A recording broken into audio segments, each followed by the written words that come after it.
Bismillahirrahmanirrahim. Assalamualaikum warahmatullahi wabarakatuh. Perkenalkan, nama saya Hamim Hakiki dengan NIM 2017-202225. Yang terhormat Bapak Reza Ega Winaswan selaku dosen mata kuliah literasi media dan teman-teman yang saya banggakan.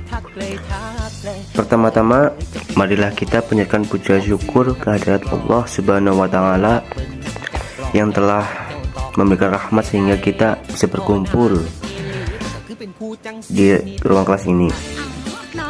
Salawat serta salam tetap tercurahkan kepada junjungan kita Nabi Agung Muhammad Sallallahu Alaihi Wasallam yang telah membawa kita dari zaman muter-muter ke zaman skuter.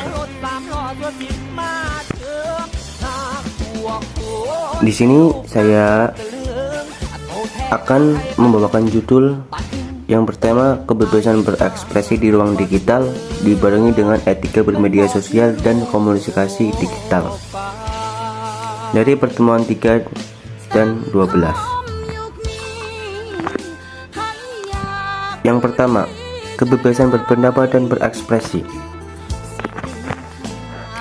Apa itu sih kebebasan berpendapat dan berekspresi?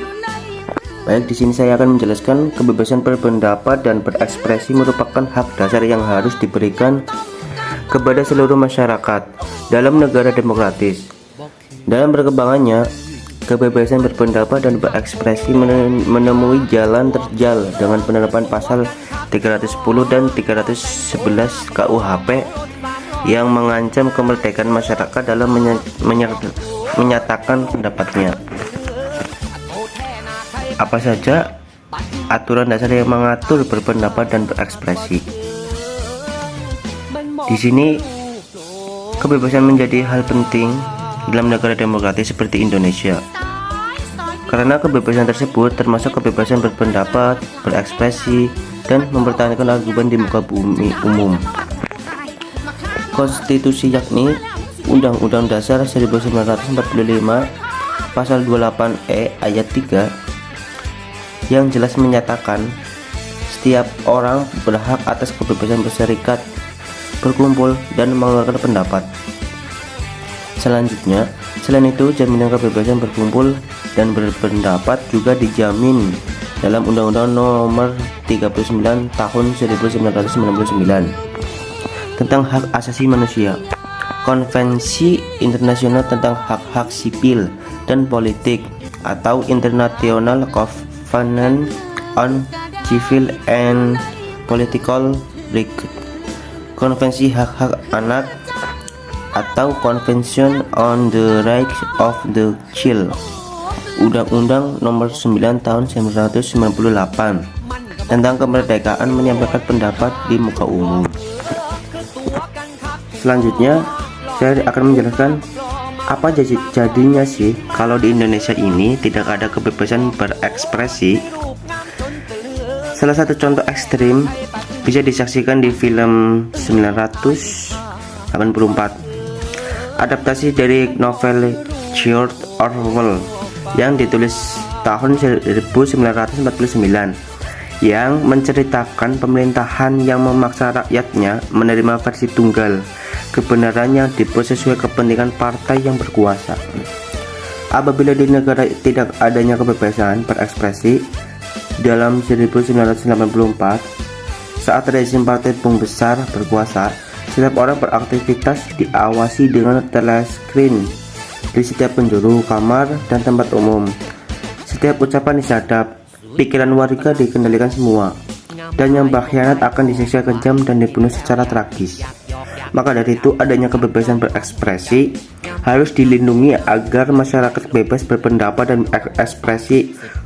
Kalau tidak, pasti distopia 1984 akan terjadi. Selanjutnya, tanda-tanda kebebasan berekspresi kita terancam. Ada tanda-tandanya jika kebebasan berekspresi terancam, yaitu pembatasan akses informasi secara tidak sah, atau bisa juga ketika suatu izin untuk memberikan atau menyiarkan dicabut atau ditolak, dan ketika terjadi intimidasi fisik atau emosional. Kendati begitu, kebebasan ekspresi di dunia maya haruslah diiringi juga etika yang wajib diterapkan oleh setiap penggunanya. Ada beberapa bentuk ancaman di dunia maya seperti cyber bullying, intimidasi, pembatasan akses, dan blokir siber, pelanggaran privasi, dan hoax. Selanjutnya, apa yang bisa dilakukan untuk mendukung kebebasan berekspresi? Yang pertama yaitu sebarkan kesadaran tentang kebebasan berekspresi ke orang sekitarmu. Yang kedua, minta pemerintah hapus peraturan yang berpotensi mengancam kebebasan berekspresi dan memastikan tak ada orang yang bisa dikriminalisasi dengan peraturan tersebut. Kemudian yang ketiga, minta pemerintah bebaskan korban kriminalisasi kebebasan berekspresi. Dan yang terakhir ataupun yang keempat, menurut akses ke informasi publik. Kemudian definisi etika. Etika adalah konsep tindakan atau perilaku manusia tentang baik dan buruk. Ada 3 macam etika, yaitu deskriptif, normatif, dan metaetika. Berikut penjelasan dan contoh etika dalam kehidupan. Ketika berkaitan dengan norma kesopanan dan tingkah laku. Secara etimologi, etika berasal dari bahasa Yunani atau ethos, artinya karakter, watak, kesusilaan, dan adat kebiasaan. Jadi, etika merupakan landasan dasar atau pertimbangan setiap perilaku manusia, termasuk bidang keilmuan. Etika dalam menggunakan media sosial. Yang pertama, tidak membagikan artikel atau gambar yang bukan miliknya sendiri dan memiliki hak cipta. Yang kedua, memberikan komentar yang relevan. Dan yang ketiga, tidak memposting kabar hoax atau bohong.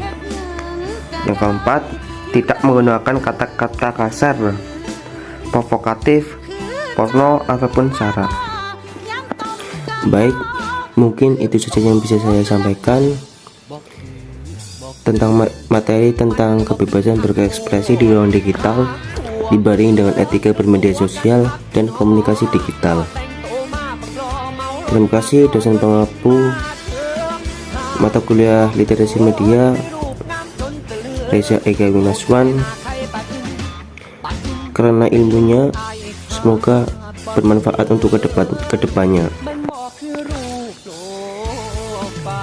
dan mendapatkan amal jariyah. Sekian dari saya. Wassalamualaikum warahmatullahi wabarakatuh.